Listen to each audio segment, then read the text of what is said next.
الله الرحمن الرحيم ولما برزوا لجالوت وجنوده قالوا ربنا أفرغ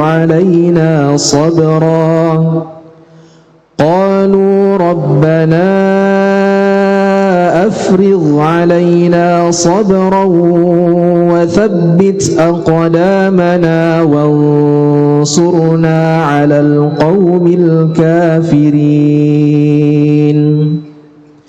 فهزموهم بإذن الله وقتل داود جالوت وآتاه الله الملك والحكمة وعلمه مما يشاء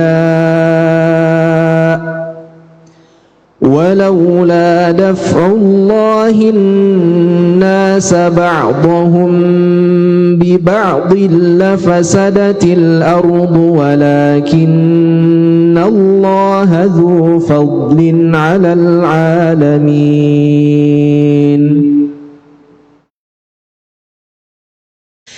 تلك آيات الله نتلوها عليك بالحق وإنك لمن المرسلين صدق الله العظيم. Alhamdulillah, syukran katsiran. Bismillahirrahmanirrahim. Alhamdulillahi rabbil alamin wassalatu wassalamu ala sayyidina maulana Muhammadin wa ala alihi wa sahbihi ajma'in, amma ba'du. Kita baca niatul i'tikaf sebagaimana biasa. Bismillahirrahmanirrahim. Nawaitul i'tikaf fi hadzal masjid ma dumtu fihi lillahi ta'ala. Aku berniat i'tikaf di masjid ini selama aku berada di dalamnya karena Allah. A'udzu billahi minasyaitonir rajim. Bismillahirrahmanirrahim. Walamma, dan ketika, barozu, mereka maju bersama-sama. Al-buruz huwa taqaddum, maju bersama-sama dan dalam barisan yang tertata. Walamma barozu, dan ketika mereka maju bersama-sama dalam barisan yang tertata, yaitu pasukan dari Talut, li Jaluta wa junudih, menghadapi Jalut, panglima dari pasukan orang-orang yang kufur, wa junudihi, dan tentaranya. Al-haq di situ kembali kepada Jalut, yaitu tentaranya Jalut. Qalu, maka mereka kemudian mengatakan, wa hadzal qaul huwa du'a, mereka mengatakan, yaitu mereka berdoa, Rabbana, wahai Tuhan kami, ya, wahai Tuhan kami, afrig, limpahkanlah, tumpahkanlah, penuhkanlah, alaina, atas kami, sobro, kesabaran, wasabbit, dan kokohkan, aqdamana, kaki kami, maksudnya berikan kami keberanian, jangan sampai kaki kami bergeser, jangan sampai kami lari dari medan perang, jangan sampai hati kami merasa gentar, wansurna alal qaumil kafirin, dan tolonglah kami, berikanlah kami pertolongan atas orang-orang yang kufur, kaum yang kufur. Fahazamuhum, maka kemudian alfa di situ ataf, ya, taqiban, menunjukkan bahwa ada proses, ya, ada proses tapi tidak lama, ya. Fahazamuhum artinya perangnya itu tidak sampai lama sekali, ya. Kalau ada proses yang lama itu biasa pakai summa, ya, tapi di sini pakai fa. Fahazamuhum, maka tidak lama setelah mereka berperang, hazamu, ai hazama Talut wa junudihi wa junuduhu, ya, hum, siapa itu? Jalut wa junudahu. Jadi pasukan Talut mengalahkan mereka, yaitu mengalahkan pasukannya Jalut, ya, biiznillah, dengan izin dari Allah Subhanahu wa taala. Wa qatala Dawudu, dan Daud membunuh Jalut. Nah, inilah momen ya bapak-bapak saudara-saudara, munculnya di pentas sejarah seorang prajurit yang semula dianggap orang biasa, tapi ternyata dia menyimpan keberanian yang luar biasa. Namanya Daud, ya, dari prajurit yang biasa, dengan sebab dia berani dan dia melakukan hal yang tidak dilakukan oleh prajurit yang lain, yaitu apa? Qatala Dawud Jalut. Daud ini kemudian membunuh Jalut. Panglima langsung yang dibunuh. Jadi kalau sudah panglima dibunuh, ini zaman dulu ya. Kalau zaman sekarang mungkin tidak persis sama seperti ini. Kalau zaman sekarang itu kalau jenderalnya dibunuh masih ada jenderal-jenderal yang ganti belakangan. Tapi kalau zaman dulu begitu dijatuhkan jenderalnya itu langsung down anak buahnya. Ya, seperti orang main catur itu, kalau rajanya sudah jatuh ya otomatis selesai. Walaupun masih banyak pion-pionnya. Walaupun masih ada kudanya, masih ada bentengnya, tapi kalau sudah sekakmat rajanya sudah selesai. Gitu. Wa qatala Dawud Jaluta, dan Dawud membunuh Jalut, yaitu panglima jenderal dari pasukan yang kufur itu. Wa atahu Allahul mulka wal hikmata wa 'allamahu mimma yasha. Dan kemudian Allah memberikannya, yaitu Dawud alaihissalam, al-mulka, yaitu kekuasaan. Setelah ini beliau akan diangkat menjadi raja. Wal hikmata, dan kebijaksanaan. Wa 'allamahu mimma yasha, dan Allah memberikan kepada Daud ilmu-ilmu yang Allah mau untuk memberikannya kepada Daud. Walaula daf'ullahi an-nasa ba'dahum bi ba'din, dan kalaulah tidak ya, walaula, kalau bukan karena ya, daf'ullah itu artinya menolak. Daf'ullah, Allah menolak annas, sebagian manusia, biba'din, dengan sebagian yang lain. Artinya ada dua kelompok yang karena kehendak Allah, maka kedua kelompok ini bertempur, dan yang satu dimenangkan oleh Allah dan satu dikalahkan, ya. Lafasadatil ard, maka akan rusaklah bumi Allah. Artinya apa? Terkadang peperangan itu memang sesuatu yang wajib. Untuk apa? Supaya kebenaran itu menang. Tidak bisa kita membayangkan Islam itu tersebar sampai ke Indonesia dan ke seluruh penjuru dunia kalau tidak ada perang Badar yang memperjumpakan antara Nabi besar Muhammad SAW dengan pasukan Quraisy. Jadi bapak-bapak, saudara-saudara sekalian, kalau memang rukun syaratnya sudah terpenuhi dan keadaannya sudah mengharuskan, maka perang itu bisa jadi wajib. Jadi istilah Islam cinta damai bukan berarti Islam tidak mau berperang kalau memang saatnya berperang. Istilah Indonesia cinta damai bukan berarti Indonesia tidak siap berperang. Indonesia siap dan semangat berperang kalau memang sudah keadaannya menuntut seperti itu. Kenapa? Karena dengan sebab peperangan itu yang hak bisa ditegakkan. Kalau orang yang berada pada kebenaran tidak berani melawan orang-orang yang berada dalam kebatilan. Ada penduduk di suatu daerah atau suatu negara, dia biarkan dirinya diserbu oleh negara lain, itu yang bikin dijajah. Maka orang yang diserbu itu, yang akan dirusak kehormatannya, dia harus bangun, dia harus menegakkan kebenaran, dia harus berani mengangkat senjata. Karena dengan mengangkat senjata itulah maka kebenaran akan ditegakkan. Nah, ini bagian yang perlu kita cermati bapak-bapak, saudara-saudara. Kata Allah Ta'ala, kalau bukan karena sebab Allah mentakdirkan peperangan satu sama lain, lafasadatil ard, maka akan rusak bumi Allah ini.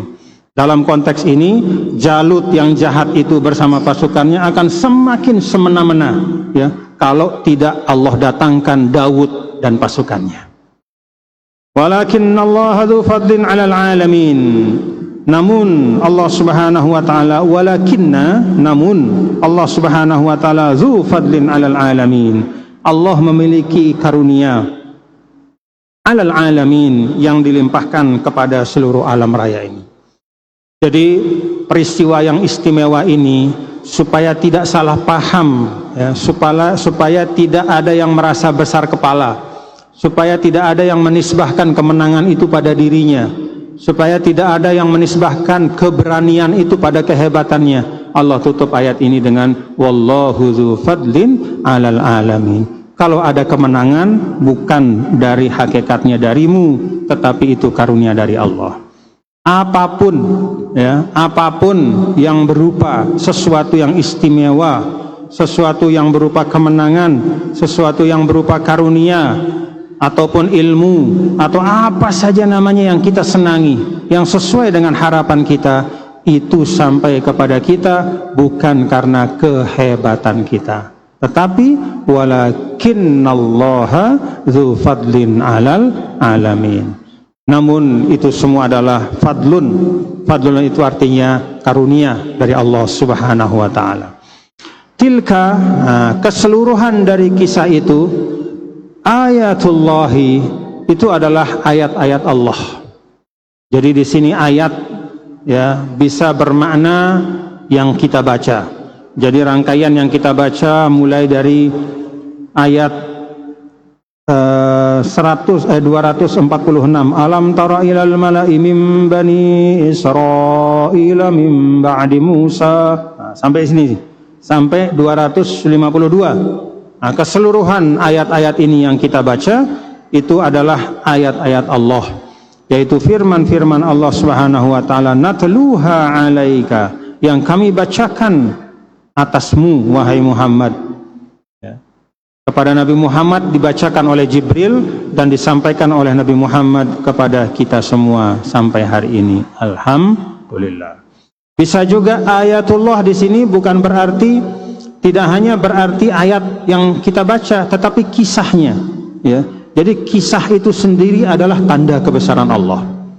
Coba kita bayangkan, Jalut pasukannya besar, jumlahnya jauh lebih banyak. Pengalaman perangnya juga jauh lebih lengkap. Tiba-tiba ada pasukan kecil dipimpin oleh seorang yang tidak punya pengalaman perang, namanya Talut. Pasukannya itu, prajurit-prajuritnya badannya kecil-kecil, termasuk diantaranya Daud yang badannya kecil, pengalamannya sedikit, jumlahnya tidak banyak, ternyata bisa mengalahkan pasukan yang pengalaman perangnya sudah luar biasa. Itu adalah ayatullah, tanda kekuasaan dan kebesaran Allah. Wa innaka, dan sesungguhnya engkau wahai Muhammad, laminal mursalin, engkau adalah sesungguhnya laminal mursalin, termasuk dari utusan-utusan Allah, termasuk rasul-rasul Allah. Allah Subhanahu wa taala alam. Alhamdulillah, jadi bapak-bapak dan saudara-saudara sekalian, dari 246 sampai 252 kita membaca dalam 3 majelis kalau tidak salah ya, kisah tentang Talut melawan Jalut, kemudian munculnya Daud alaihissalam. Nanti Daud ini ada ceritanya lagi ya. Dari Daud itu ada anaknya Sulaiman, dan itu yang akan membangun kerajaan Bani Israel yang luar biasa. Nah, Nabi Daud dan Sulaiman itulah jadi alasan orang Yahudi sekarang di Palestina. Ya, jadi mereka berusaha menyamarkan tujuannya, menyamarkan ambisinya. Padahal ambisinya itu mau menguasai, mau merampas tanah orang. Tetapi yang dia sampaikan ke banyak pihak, yang dia utarakan sebagai dalih dan alasan adalah ingin menghidupkan kembali kerajaannya Nabi Daud dan Nabi Sulaiman. Nabi Daud itu kalau bahasa Ibrani itu David. Sulaiman itu Solomon. Ya, jadi kami ini ke Palestina, kata mereka, ingin menghidupkan kembali kerajaan nenek moyang kami, yaitu kerajaannya Daud dan Sulaiman. Memang pada masa Nabi Daud dan Sulaiman itu adalah masa di mana Bani Israel itu mendapatkan kehebatannya, menjalani atau menikmati masa keemasannya. Ya. Apalagi Nabi Sulaiman, ya, setelah Nabi Daud itu Nabi Sulaiman. Kita tahu Nabi Sulaiman itu mewarisi ya, atau memiliki kerajaan dan kekuasaan yang la yambagi li ahadin min ba'di, yang tidak bisa disaingi oleh siapapun. Ya. Tapi sekali lagi saya ingatkan, kalau ada yang mengatakan bahwa itu orang-orang Zionis masuk ke Palestina, itu ada dasar sejarahnya.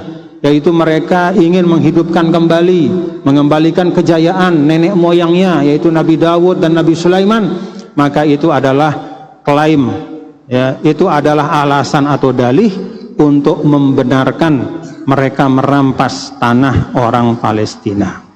Yang namanya merampas itu tetap buruk, apapun dalihnya. Ya. Yang namanya merampok itu tetap jahat, apapun alasannya. Yang namanya mencuri itu tetap zolim, ya, apapun latar belakangnya.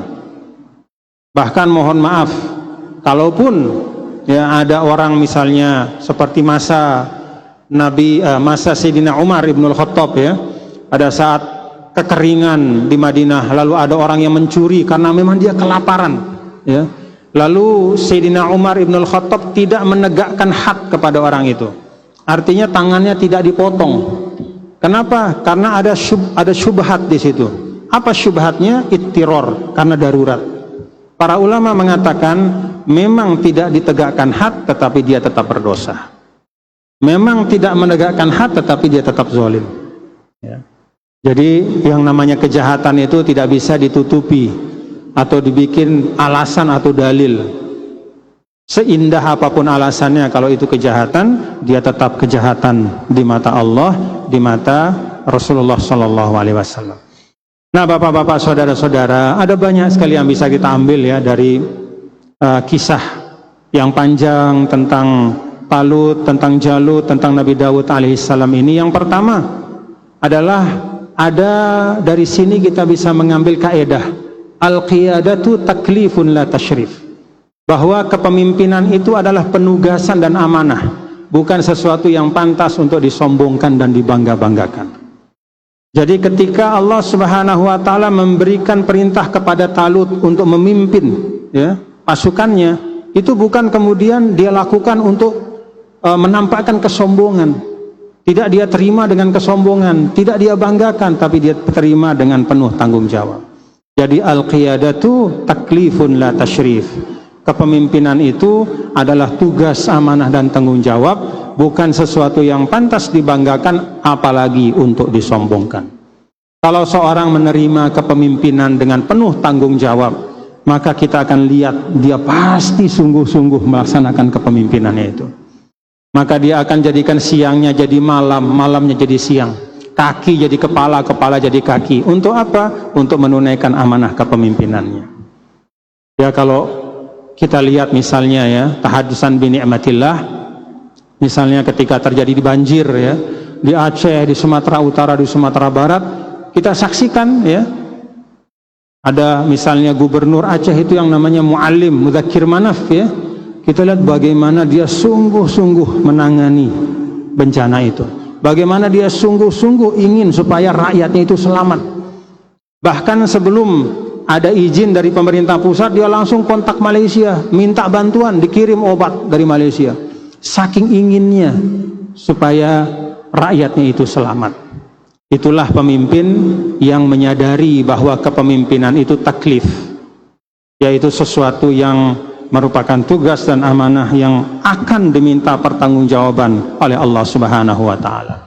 Tapi kalau ada pemimpin menganggap bahwa qiyadah itu adalah tasyrif, kepemimpinan itu adalah sesuatu yang pantas untuk dibanggakan, apalagi kemudian dijadikan bahan kesombongan, maka yang terjadi adalah rakyatnya biasanya mudarat. Contoh, ya, banyak kita lihat misalnya ya di media-media sosial ya, banyak rakyat yang protes. Ada pejabat yang pakai wing-wing ya, wing-wing harus semua minggir, nggak boleh orang lewat. Kalau dia sudah, walaupun lagi macet, pokoknya semua harus minggir. Kadang-kadang bahkan lewat jalur yang tidak boleh ya. Jadi dia mendahulukan kebanggaan pribadinya, dia ingin dihormati, ingin dibanggakan. Kenapa? Karena dia melihat kepemimpinan itu bukan tanggung jawab, tetapi tasyrif, sesuatu yang membuat dirinya bangga dan bahkan sombong. Apalagi kalau nauzubillah min zalik ya, sampai kemudian saking dia menganggap bahwa kepemimpinan itu sudah punyanya dia, maka dia semau-maunya ya. Nauzubillah min zalik. Ada contoh misalnya beberapa waktu yang lalu, ada pemimpin rakyatnya sedang kebanjiran, dia malah pergi jauh ditinggalkan tanggung jawabnya. Ditinggalkan tanggung jawabnya untuk sesuatu yang bahkan sifatnya itu sunnah. Jangankan sesuatu yang sifatnya sunnah, sesuatu yang sifatnya fardu kifayah pun harus dia tinggalkan, tidak boleh dia lakukan. Kenapa? Karena melaksanakan tugas bagi seorang pemimpin itu fardu ain. Jadi ini pemimpin melaksanakan tugas kepemimpinan itu fardu ain. Tidak boleh yang fardu ain dia tinggalkan untuk sesuatu yang sifatnya sunnah. Sebesar-besar pahala sunnah itu nggak bakal nutup dosanya meninggalkan fardu ain. Jadi ini penting ya, kita ambil dari kisah dari Talut Jalut ini, bahwa al-qiyadatu taklifun la tasyrif, bahwa kepemimpinan itu adalah suatu penugasan, suatu amanah, dan bukan sesuatu yang pantas untuk dibangga-banggakan apalagi disombongkan. Kita bisa ambil juga dari dari kisah Talut dan Jalut ini kaedah man azuma hadafuhu hana alaihil bala.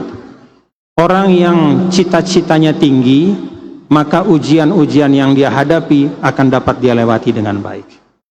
Orang yang memang memasang cita-cita yang tinggi, ya, maka dia akan sanggup melewati ujian-ujian.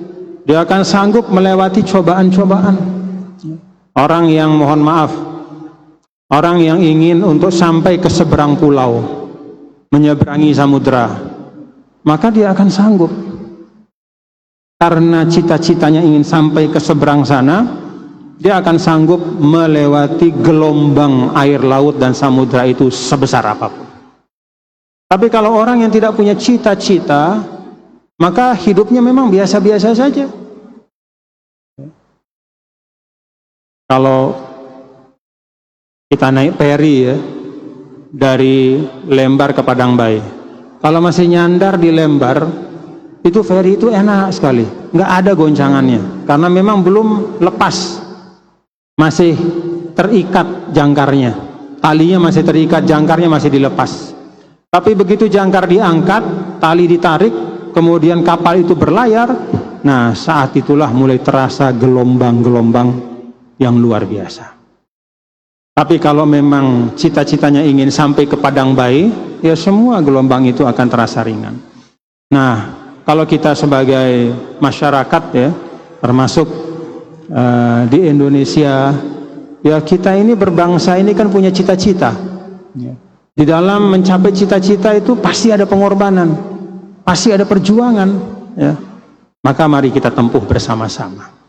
Dan yang menempuh cobaan itu bersama-sama, mulai dari pemimpin sampai semua rakyatnya. Ya. Pemimpin harus merasakan juga penderitaan rakyatnya. Sama-sama senang, sama-sama susah.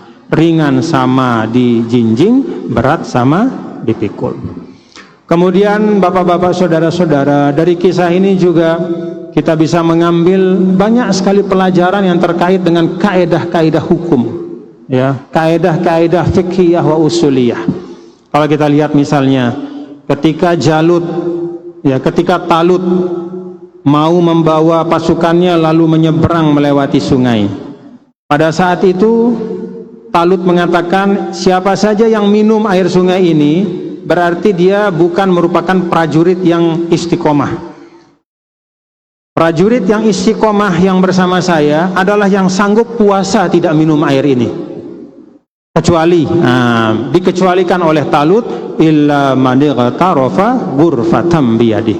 Kecuali kalau memang sangat haus, maka kemudian dia ambil, dia ciduk air itu dengan tangannya, hanya seperti itu, ya, tidak ditumpuk di dalam ember besar, tapi hanya untuk menghilangkan dahaganya, hanya untuk melepaskan dahaganya, ya, supaya dia tetap sehat, maka boleh dia minum air dari sungai itu. Nah, dari kaedah ini, ya, dari peristiwa ini, itu ada kaedah yang sangat terkenal di dalam hukum Islam, ya. Kaedah itu bunyinya al-masyaqqah tajlibut taisir. Sesuatu yang berat itu akan membawa kemudahan. Al-amru idza dhaqa ittasa'a. Kalau ada sesuatu yang sulit, maka akan terjadi kemudahan. Kalau ada sesuatu yang sempit, maka pasti akan dilapangkan. Apa contohnya? Nah, misalnya kalau dalam bab ibadah ya, kalau kita tidak menemukan air ya, air tidak ada, maka kita boleh mengambil debu untuk tayamum. Itu termasuk al-amru idza dhaqa ittasa'a, atau al-masyaqqah tajlibut taisir. Atau air itu ada tapi tidak cukup untuk kita gunakan wudhu. Contoh, ada air tapi kita sudah sangat kehausan, maka air ini kita gunakan untuk minum, bukan kita gunakan untuk wudhu. Karena gantinya minum itu nggak ada, sedangkan gantinya wudhu itu ada, tayamum.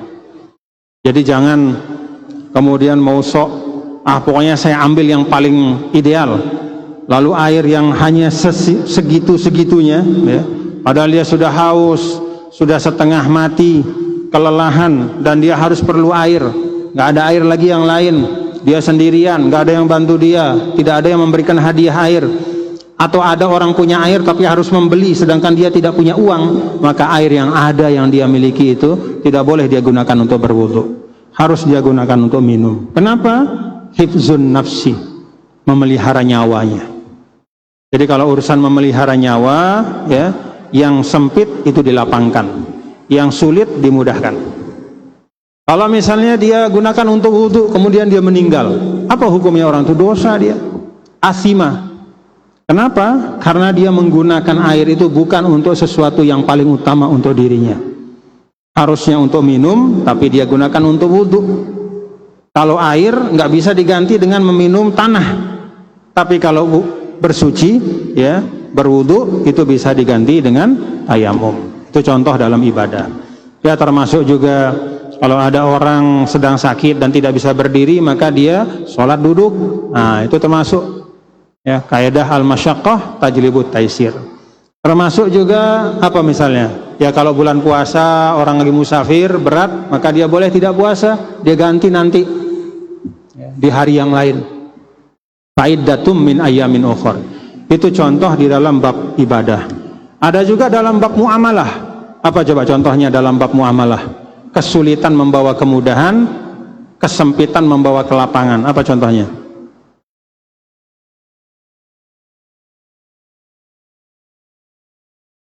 Misalnya nih ya, kaidah jual beli dalam Islam itu barang harus ada.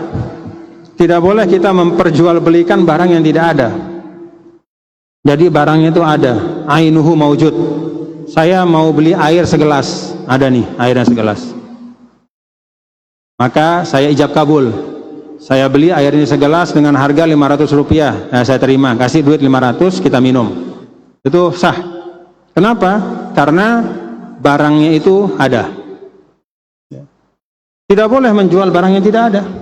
Itu kaidah umum. Tetapi ya ada beberapa pengecualian di dalam jual beli kita. Contohnya apa?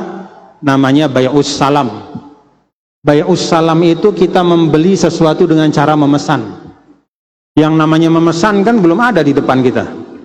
Maka kita beli kepada bapak misalnya, Pak, saya beli beras 1 karung beratnya 100 kilo dengan harga sekian rupiah dan diserahkan besok jam 8 sore. Nah, terima uangnya. Itu sah. Ya. Itu sah walaupun barangnya tidak ada. Kenapa disahkan oleh para ulama? Ya karena memang ada tuntunan dari Nabi kita, Nabi besar Muhammad Sallallahu Alaihi Wasallam yang menunjukkan bahwa bai'us salam itu sah walaupun barangnya tidak ada. Nah kenapa itu dibolehkan oleh Islam? Ya karena memang terkadang yang namanya pedagang itu dia perlu modal, ya dia perlu uang. Misalnya saya pedagang, biasa saya jual beli beras misalnya, tapi suatu ketika saya udah nggak punya barang, uangnya sudah nggak ada. Maka ketika ada orang datang, Pak saya mau beli beras, ya, saya mau beli beras dengan harga sekian, jumlahnya sekian dan diserahkan lusa misalnya. Oh ya, baik, dia kasih saya uang, dengan uang itu saya membeli. Nah, itu bisa. Itu namanya bai'us salam. Atau juga termasuk yang mirip dengan bai'us salam itu bai'ul istisna namanya. Itu sebagian ulama menyamakan hukumnya dengan bai'us salam. Apa itu bai'ul istisna? Kita mesan orang untuk membuatkan sesuatu. Misalnya ada orang tukang buat meja, dia belum buat. Kemudian kita kasih dia uang, Pak, saya mau membeli, tolong buatkan saya meja ukurannya sekian, tingginya sekian, pakai kayu sekian, harganya sekian, nanti saya ambil 1 bulan yang akan datang, kasih dia uangnya. Itu boleh. Kenapa? Sama juga sebabnya ke yang tadi. Orang punya keahlian kadang-kadang tidak punya uang. Maka Islam memberikan ruang bagi orang yang punya keahlian atau dia punya usaha tapi modalnya tidak ada, maka boleh dia berjual beli, dia terima uang sebagai pembayaran dari sesuatu yang akan dia buatkan, ya, sesuai dengan pesan dari yang membeli itu. Tetapi ingat, baik bai'us salam maupun bai'ul istisna itu harus kailin ma'lum wa wasnin ma'lum wa ajalin ma'lum. Harus jumlah duitnya jelas. Ya, jangan mengatakan saya beli sesuai dengan kebiasaan, ya, nggak boleh. Nggak ada nama kebiasaan, beda-beda. Harus uangnya jelas, 500.000. Kemudian timbangannya atau bentuknya juga jelas, kayak begini, begini, begini. Wa ajalin ma'lum, jelas kapan penyerahannya. Gitu. Nah, ini termasuk kaidah yang tadi. Ya, di mana agama itu memberikan kemudahan pada saat-saat tertentu, ketika ada kesulitan, ketika ada kesusahan, maka agama mengajarkan di situ ada kemudahan. Pelajarannya untuk kita bapak-bapak, saudara-saudara sekalian, kalau kita bisa memudahkan orang, jangan kita persulit, gitu ya. Allah saja mempermudah urusan hambanya. Jadi kalau kita ingin menjadi orang yang Allah cintai, maka mari kita belajar akhlaknya Allah. Takhallaqu bi akhlaqillah. Allah itu maha memudahkan, maka mari kita berusaha memudahkan orang lain. Urusan-urusan orang yang ada pada kita, selama tidak melanggar syariat, selama tidak melanggar hukum, kalau memang bisa kita bantu, bantulah. Ya, man naffasa'an munin kurbatan min kurabid dunya, nafassallahu anhu kurbatan min kurabi yaumil qiyamah. Siapa saja orang yang melepaskan kesulitan dari saudaranya di dunia, maka Allah akan lepaskan kesulitannya di sisi Allah Subhanahu wa taala di hari kiamat. Amin amin ya rabbal alamin. Bapak-bapak dan saudara-saudara sekalian, itu beberapa hal yang bisa kita bahas pada siang hari ini. Tetapi ada satu hal juga ya yang mungkin perlu untuk kita juga cermati di dalam rangkaian ayat ini, bahwa la yugnid du'a'u anil amal wa la yusmirul amal bila du'a. Bahwa yang namanya doa itu tidak boleh menggantikan amal. Dan bahwa kalau kita ingin amal kita membuahkan berkah, iringi dengan doa. Apa artinya? Dalam perjalanan kisah ini kita lihat ada pasukan Talut, kemudian bersiap dipimpin oleh panglimanya yang namanya Talut. Kemudian dia berbaris siap menghadapi musuh, senjatanya sudah dia asah, segalanya sudah dia lengkapi. Apa yang menyempurnakan ikhtiar mereka? Rabbana afriq alaina sabra wa tsabbit aqdamana wansurna alal qaumil kafirin. Disempurnakan dengan doa. Tetapi kisah ini mengajarkan kepada kita, doa itu letaknya di belakang. Doa itu letaknya setelah semua ikhtiar kita siapkan. Ya. Jadi jangan sampai istilahnya mengatakan Allah Maha Kuasa lalu ikhtiar dia tinggalkan. Siapa jadi contoh kita yang terbaik? Nabi yang mulia, Nabi besar Muhammad SAW. Kurang apa doanya Nabi? Tapi kalau kita lihat, ya, kurang apa doanya Nabi? Tapi kalau kita baca sirah, kita akan baca bagaimana Nabi pagi sholat subuh di masjid. Selesai sholat subuh dia keluar ke pasar mengecek apakah jual beli di pasar itu berjalan dengan baik. Setelah itu dia melihat ashabus suffah, sahabat-sahabatnya yang kekurangan makanan, dia bagikan makanan. Habis itu dia pergi ke kebun kurma, dia mengecek di situ apakah sahabat-sahabatnya berada dalam keadaan yang baik. Setelah itu dia kembali lagi ke masjid, menjumpai tamu-tamunya. Masuk waktu zuhur, sholat zuhur bersama sahabat. Setelah itu bikin majlis, lalu menerima tamu lagi, lalu pergi lagi menengok sahabat terus sampai setelah isya. Sepanjang hari itu Nabi bekerja, beramal. Itulah contoh yang terbaik untuk kita, ya, dalam hidup ini. Segala sesuatu itu ada tempatnya. Segala sesuatu itu ada tempatnya. Ada tempat doa, ada tempat ikhtiar. La yughnid du'a'u anil amal, wala yusmirul amalu bila doa. Dan juga tidak boleh kita mengandalkan sepenuhnya pada ikhtiar kita. Pokoknya saya kalau menempuh A, B, C, saya pasti sukses. Belum tentu. Kadang ya, kalau kita menempuh itu tanpa bersandar kepada Allah, tanpa berdoa memohon pertolongan Allah, secara zahir sampai kita, tapi sampainya itu mamhukul barokah, berkahnya nggak ada. Kenapa? Karena hati kita itu tidak terpasang dari awal itu niat bersandar kepada Allah. Jadi ini juga penting untuk kita ingat, ya, supaya kita faham masing-masing antara ikhtiar dan doa itu ada tempatnya dan ada wilayahnya. Semoga Allah memberikan kemanfaatan apa yang kita baca pada hari ini. Rabbana taqabbal minna innaka antas samiul alim wa tub alaina innaka antat tawwabur rahim. Insyaallah majelis yang akan datang kita masuk pada juz ketiga, ya. Masya Allah, nggak terasa 2 juz sudah kita baca bersama-sama. Allahumma fiq wal hadi ila sabil rasyad. Assalamualaikum warahmatullahi taala wabarakatuh. Cukup kali ya? Baiklah jemaah rahimakumullah, demikianlah atau ada ini masih ada waktu 12 menit. Mungkin ada yang ingin bertanya atau halo? Silakan. Yang kaitannya dengan kita bahas tadi, ya. Silakan. Ya, Assalamualaikum warahmatullahi wabarakatuh. Waalaikumsalam warahmatullahi wabarakatuh. Saya bertanya sedikit terkait dengan Talut dan Jalut. Kalau Talut ini kan melambangkan sisi yang lemah, ya. Tapi Jalut ini melambangkan sisi yang powerful. Kalau kita kaitkan dengan konteks sekarang, konteks negara, kita lihat negara-negara barat ini memiliki alutsista yang sangat powerful. Mereka memiliki nuklir, mereka memiliki sistem pertahanan yang kuat, udara yang kuat. Sementara kita contoh di Indonesia, sistem pertahanan kita, alutsista kita sangat lemah. Dan jika memang seandainya negara-negara barat ini yang memiliki alutsista yang sangat powerful ini menyerang kita atau berperang dengan Indonesia, apakah ini sama dengan bunuh diri atau apakah kita tetap melawan ini? Gimana Pak Tuan Guru?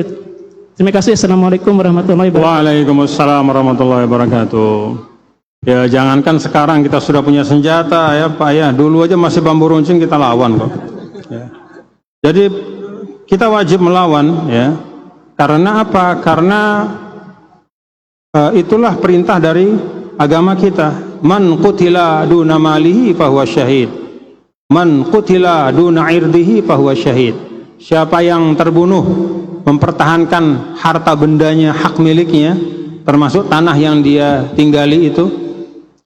Waman qutila duna irdihi, yang menjaga kehormatannya, termasuk kita sebagai bangsa ini punya kehormatan. Kalaupun kita terbunuh, kita mati syahid.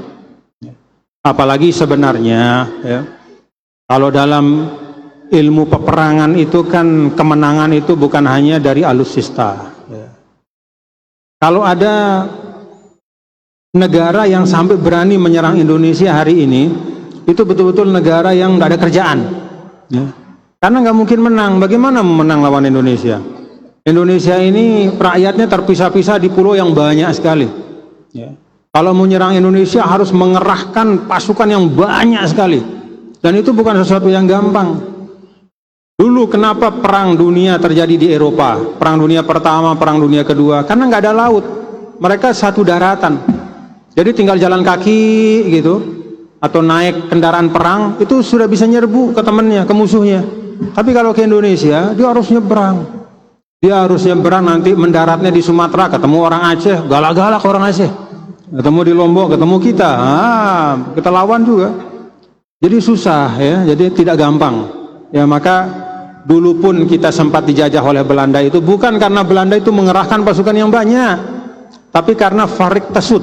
Apa itu farik tasud? Pecah belah maka engkau bisa kuasai. Maka ketika Belanda itu mendarat, dia bukan bawa ribu-ribuan pasukan, dia bawa kapal kecil isinya 50-60 orang, tapi ada meriamnya, kemudian mungkin bawa emas. Siapa yang dia temui pertama? Raja yang berkuasa di situ. Maka diajaklah raja itu untuk bekerja sama, tunduk kepada Belanda. Begitu raja itu tunduk kepada Belanda, biasanya karena hubungan ekonomi. Misalnya Belanda mengatakan, Belanda sebagai negara itu tidak pernah datang ke Indonesia. Yang datang itu namanya VOC. VOC itu perusahaan. VOC itu perusahaan besar yang pusatnya di Belanda, yang kerjanya cari untung. Dan dia membawa pasukan.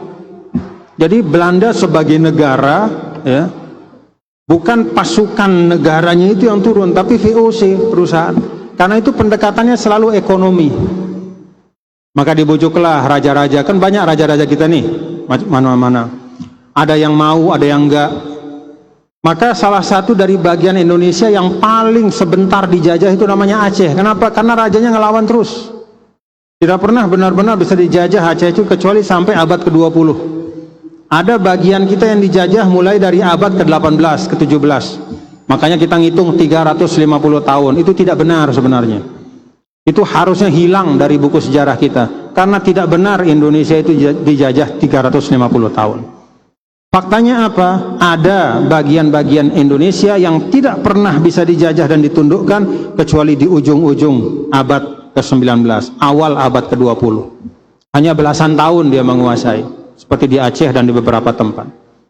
Datang, dibujuk rajanya, biasanya dikasih uang atau emas atau apa. Nanti imbal baliknya hasil bumi itu dijual kepada Belanda. Gitu. Jadi hasil bumi itu dijual karena itu yang mereka cari. Nah, begitu raja itu tunduk dengan kesepakatan, maka diistilahkan tempat itu dijajah. Paham ya Bapak-bapak ya? Begitu daerah itu tunduk kesepakatan sama Belanda, ya, rajanya itu istilahnya tunduk pada syarat-syarat yang diberikan oleh VOC, maka dikatakan oh itu jajahan, udah dijajah. Tapi secara fisik yang namanya tentara Belanda datang puluhan ribu, ratusan ribu itu tidak ada. Belanda itu jauh. Ya, kalau mereka datang ratusan ribu mungkin tenggelam di laut rata-rata. Karena susah. Jadi kita memang ya sempat mengalami penjajahan itu bukan karena Indonesia sebagai satu bangsa, apalagi sekarang kita sudah menyatu, itu tidak kuat, tapi lebih karena kelemahan dari sebagian pemimpin-pemimpin lokal, raja-raja itu. Lemah hatinya melihat bujukan uang segala macam, akhirnya dia serahkan kedaulatannya, dia serahkan kekuasaannya, dia serahkan kewenangannya kepada VOC. Nah, tapi kalau sekarang udah insya Allah nggak akan terjadi ya. Dan siapapun yang ingin melakukan hal seperti itu, ya wajib untuk kita lawan. Kita tidak lemah hari ini, insya Allah kita kuat. Apalagi kalau kita kompak. Wallahu a'lam bishawab. Satu lagi terakhir ada? Silakan Pak.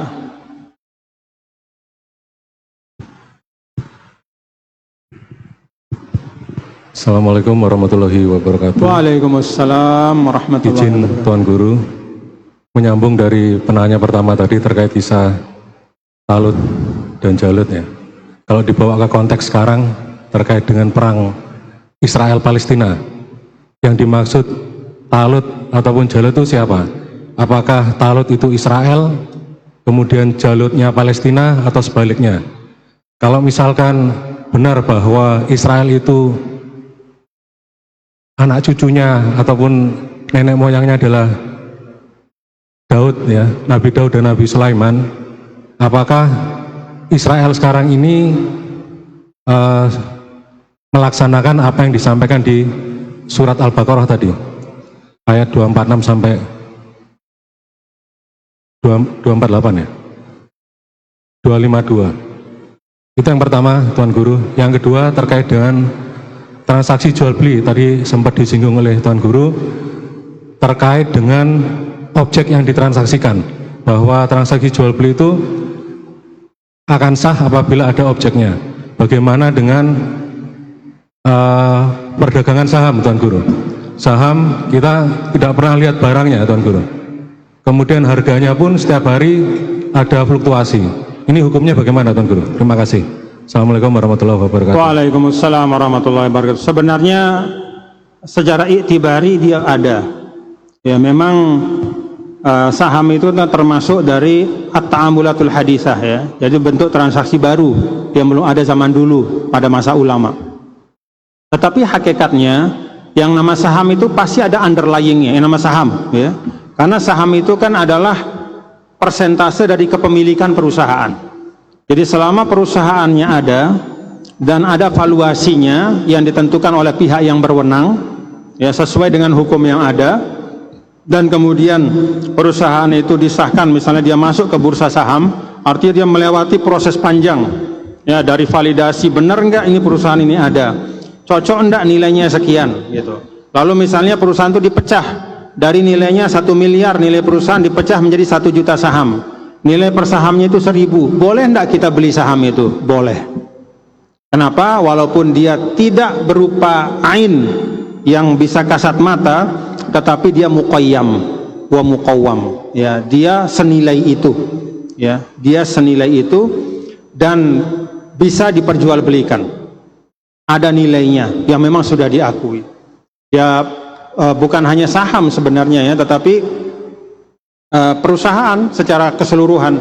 Misalnya ada perusahaan A hari ini di Mataram misalnya, jual perusahaan, saya menjual perusahaan misalnya perusahaan periklanan ya, maka yang dijadikan sebagai harga itu bukan hanya gedungnya yang terlihat ya, bukan hanya mesinnya yang terlihat, tetapi juga ada perizinannya. Orang perizinan untuk perusahaan atau merek itu juga punya harga ya. Itu juga punya harga dan diakui itu ya, karena yuqawamu, dia bisa diperjualbelikan gitu. Nah karena itu berjual beli saham itu adalah jual beli yang sah, tetapi bagusnya ya, saham yang kita jual beli itu adalah saham yang memang termasuk dari perusahaan yang syariah.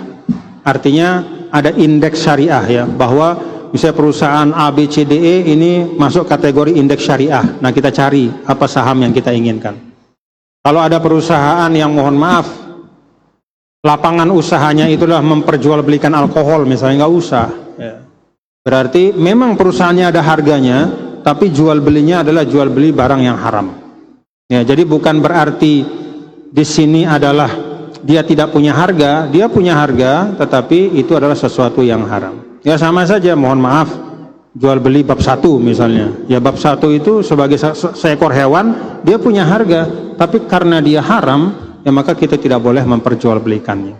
Wallahu a'lam bishawab. Kalau tentang Palestina tadi sebenarnya semua semua ahli yang objektif ya, itu semua sepakat ya, bahwa klaim Israel itu, orang Zionis itu adalah klaim yang dicari-cari ya.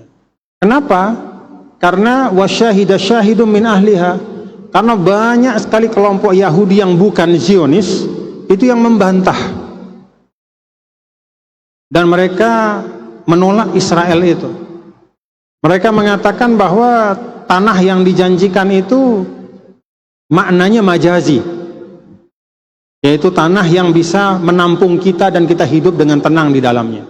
Maka orang-orang Yahudi Amerika itu banyak yang tidak setuju dengan Israel, dan dia mengatakan tanah yang dijanjikan untuk orang Yahudi adalah tanah di mana tempat mereka bisa hidup dengan aman dan damai. Dan kami di Amerika ini sudah hidup dengan aman dan damai. Jadi tidak ada alasan untuk merampas harta orang, tidak ada alasan untuk merampok tanah orang. Jadi klaimnya orang Yahudi itu tidak benar, dan ya, perlu juga kita ingat bahwa sebenarnya keberadaan Yahudi di Palestina itu dari dulu sekali, sejak ratusan bahkan ribuan tahun, itu memang tidak pernah putus, tetap ada di situ sebagai bagian dari masyarakat Palestina. Jadi kalau kita pergi ke Kudus, ya, Al-Aqsa, Quds, kota Yerusalem itu Yerusalem yang asli, itu kota tua. Di situ ada bagian umat Islam, ada bagian umat Yahudi, ada bagian dari umat Kristen, Ortodok, Armenia. Ini beda-beda agama tapi hidupnya damai. Tidak pernah ada masalah di Palestina itu dari dulu. Agama tidak pernah jadi masalah. Kapan dia jadi masalah? Ketika ada orang-orang Eropa, yang memiliki cita-cita politik tertentu, ya, maka mereka menggunakan alasan yang ada di dalam Taurat untuk menjadi dalih pembenaran mereka mengambil tanah orang. Kalau kita di dalam Al-Quran, ya, ada ayat memang, ya, udkhulul ardol muqaddasatallati kataballahu lakum wala tartaddu ala adbarikum fatanqalibu khasirin. Wahai Musa dan Harun, bawalah orang-orang Bani Israel itu masuk kepada tanah yang telah ditetapkan untuk kalian, dan jangan kalian lari dari itu. Jangan kalian berpaling, jangan kalian kabur, pergi ke tanah itu dan tempati tanah itu. Para ulama semua sepakat bahwa perintah ini memang ada, tapi perintah ini terkait dengan waktu tertentu dan umat tertentu. Jadi sudah terjadi pada masa Nabi Musa, pada masa Nabi Harun. Ya. Wahai Musa, wahai Harun, masuklah ke tanah yang dijanjikan itu, ya, dan jangan kalian lari, karena di tanah itu dulu ada orang-orang yang kuat, pasukan-pasukan yang kuat. Maka banyak yang nggak berani. Allah katakan datang ke situ, tinggali tempat itu. Orang-orang Zionis mengatakan, tuh buktinya dalam Al-Quran ada ayat yang menunjukkan bahwa Palestina itu tanah yang dijanjikan. Itu adalah pemutarbalikan fakta. Kenapa? Karena semua ulama sepakat mengatakan bahwa perintah itu terjadi, sudah dilaksanakan oleh Nabi Musa alaihissalam bersama dengan Nabi Harun. Kalau perintah sudah dilaksanakan, selesai. Tidak bisa beralasan dengan sesuatu yang pernah terjadi, perintah yang sudah tuntas, lalu terus kemudian dijadikan klaim untuk kemudian terus-menerus melakukan kezoliman, ya, mengambil harta, mengambil tanah, dan bahkan membunuh orang yang tidak berdosa. Wallahu a'lam bishawab. Terima kasih. Kita baca Fatihah untuk saudara-saudara kita yang ada di Sumatera. Mudah-mudahan Allah Ta'ala untuk semua korban Allah Ta'ala rahmati. Untuk yang masih hidup Allah berikan kesabaran, Allah memberikan penghiburan, dan kalau ada di antara kita bisa membantu, mari kita bantu dengan yang mampu. Ala hadini al-Fatihah. Bismillahirrahmanirrahim.